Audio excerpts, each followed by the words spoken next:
Think about the word kitchen. It's such a normal, everyday word that we barely stop to question it. But have you ever wondered where it actually came from? Why do we call the place where we cook a kitchen and not something else? As it turns out, this simple word has a surprisingly long journey, one that stretches back thousands of years across multiple languages and even into ancient fire pits and stone hearths. Today we're going to trace the history of the word kitchen, and along the way you'll see how language evolves alongside human life itself. Right here on History of Simple Things.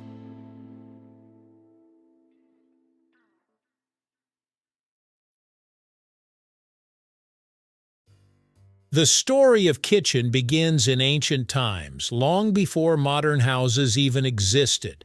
The earliest root of the word can be traced back to Latin, specifically the word coquina.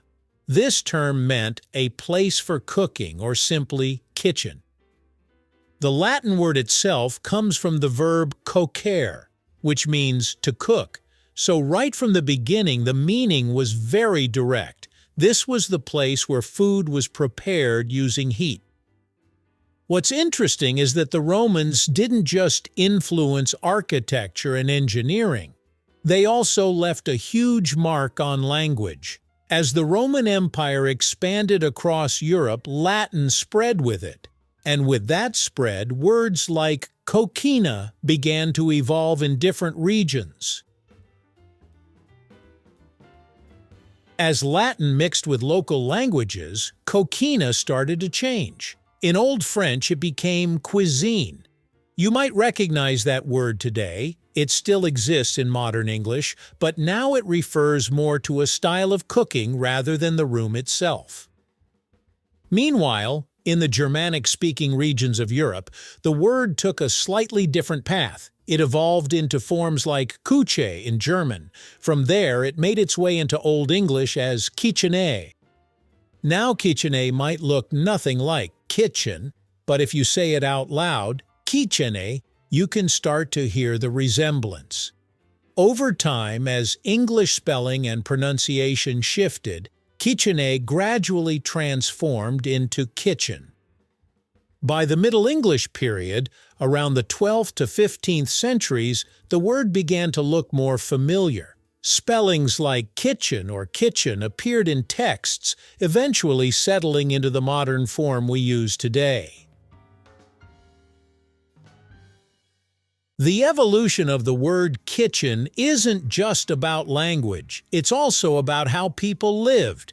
In very early homes, there wasn't a separate kitchen at all. Cooking was done over an open fire, often right in the center of a single-room dwelling. Smoke would rise and escape through a hole in the roof if there was one. As homes became more complex, especially during medieval times, kitchens started to become separate spaces. This was partly for safety, fires were dangerous, and partly for comfort, since cooking produced a lot of heat and smoke. In castles and large houses, kitchens were often placed far from living areas to reduce the risk of fire spreading. This physical separation helped reinforce the idea of the kitchen as a distinct place, not just an activity. So as the space became more defined, the word used to describe it also became more fixed and standardized. Once you know the root of kitchen, you start to notice its relatives everywhere. Take the word cuisine, for example. As mentioned earlier, it comes from the same Latin root coquina, but instead of meaning the room, it evolved to describe a style or type of cooking, like French cuisine or Italian cuisine. Another example is the word cook. It also traces back to the same Latin verb cocere. Even though cook and kitchen look very different today, they share a common ancestor. In German, the word Küche still directly means kitchen, showing a closer resemblance to the original forms. This highlights how different languages can preserve older sounds and structures in different ways. Today, the word kitchen is used all over the English-speaking world, and its meaning has expanded beyond just a physical room. We use it metaphorically too. For example, when someone says, "If you can't stand the heat, get out of the kitchen," they're not literally talking about cooking. They're referring to pressure or stress. There's also the idea of a kitchen table conversation, which suggests something informal, personal, and honest, like the kind of talks people have at home. Even in technology and business, the word appears in phrases like test kitchen, where new ideas are developed and refined before being released. So while the word started as a simple description of a cooking space, it has grown into something much more symbolic.